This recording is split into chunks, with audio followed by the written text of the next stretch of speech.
Jadi prinsipnya begini, ya. Bagaimana untuk THR gaji 13 bagi CPNS atau P3K yang TMT-nya di atas tanggal 5 April? Jadi saya menjawab ya. Yang nomor 7 ya kalian. Ya.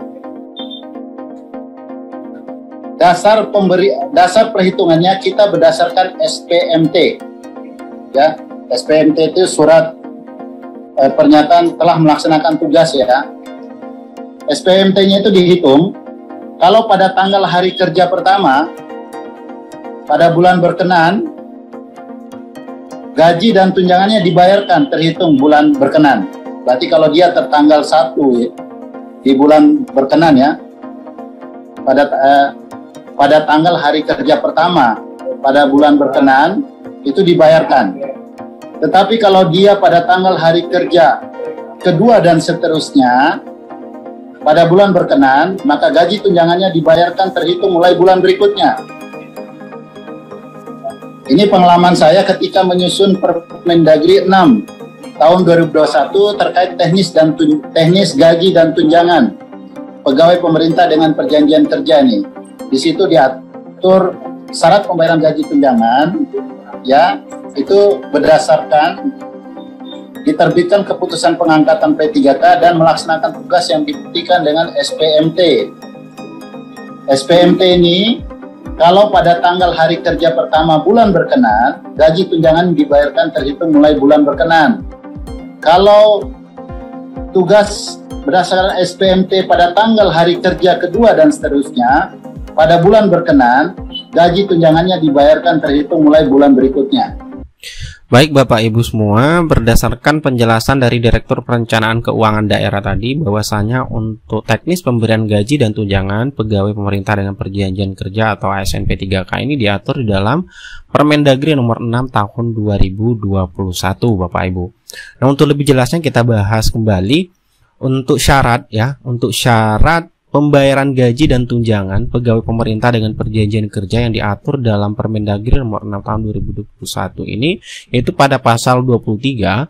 Di sini kita lihat penjelasannya bahwasanya gaji dan tunjangan P3K itu dibayarkan setelah menandatangani perjanjian kerja, diterbitkan keputusan pengangkatan P3K dan melaksanakan tugas dibuktikan dengan SPMT Bapak Ibu ya, SPMT. Kemudian terkait dengan penerbitan SPMT ini mengikuti ketentuan peraturan BKN ya yang mengatur mengenai petunjuk teknis pengadaan P3K. Nah, selanjutnya SPMT tersebut yaitu tidak diberlaku surutkan dari tanggal penandatanganan perjanjian kerja dan penetapan keputusan pengangkatan menjadi P3K Bapak Ibu. Nah, selanjutnya dalam hal P3K nantinya melaksanakan tugas berdasarkan SPMT-nya itu pada tanggal hari kerja pertama, ini berarti tanggal 1 Bapak Ibu, hari kerja pertama bulan berkenaan, maka gaji dan tunjangannya dibayarkan terhitung mulai bulan berkenaan. Nah, selanjutnya dalam hal P3K melaksanakan tugas berdasarkan SPMT pada tanggal hari kerja kedua, tanggal 2 dan seterusnya, berarti Bapak Ibu pada bulan berkenaan, maka gaji dan tunjangannya itu dibayarkan terhitung mulai bulan berikutnya Bapak Ibu.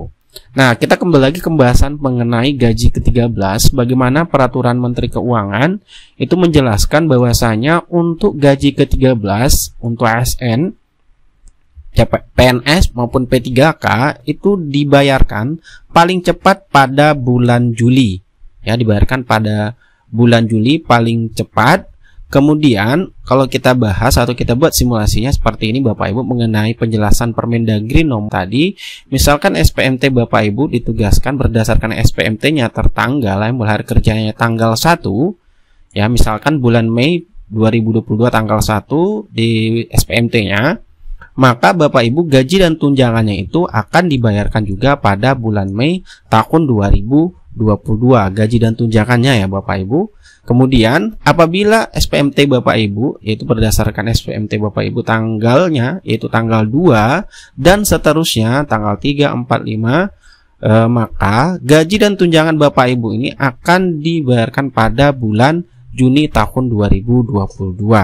Nah, kita kembali lagi ke jadwal pembayaran gaji ke-13 tadi. Itu dijadwalkan pada bulan Juli. Berarti Bapak Ibu yang sudah mendapatkan SK kemudian SPMT-nya di bulan Mei, kemudian di bulan Juni, itu aman Bapak Ibu. Artinya mendapatkan tunjangan gaji ke-13. Dan juga karena kita belum tahu tanggal pasti untuk pencairan gaji ke-13 ini. Jadi apabila Bapak Ibu P3K tahap 1 dan tahap 2 mendapatkan mungkin tanggal SPMT-nya nanti di tanggal 1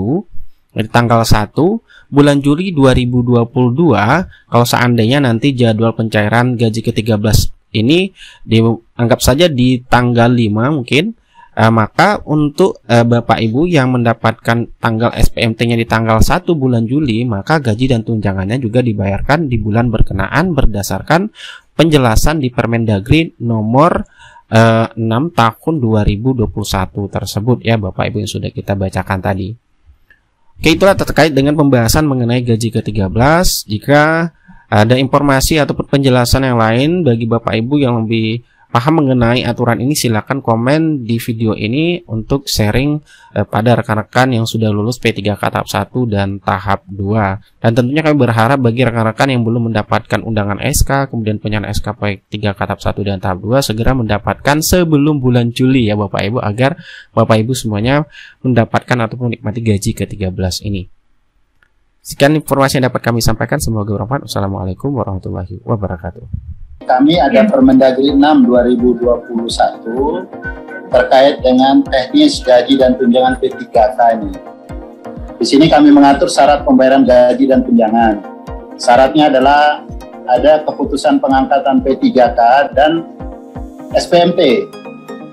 Yang mana SPMT ini penerbitannya mengikuti ketentuan peraturan Badan Kepegawaian Negara ya, mengatur petunjuk teknis pengadaan P3K. Di mana SPMT ini tidak diberlakukan surut dari tanggal penandatanganan perjanjian kerja dan keputusan pengangkatan menjadi P3. Jadi konsepnya dalam hal P3 melaksanakan tugas berdasarkan SPMT pada tanggal hari kerja pertama bulan berkenaan, gaji dan tunjangannya dibayarkan terhitung mulai bulan berkenaan. Dalam hal P3K yang melaksanakan tugas berdasarkan SPMT pada tanggal hari kerja kedua dan seterusnya, itu dibayarkan terhitung mulai bulan berikutnya.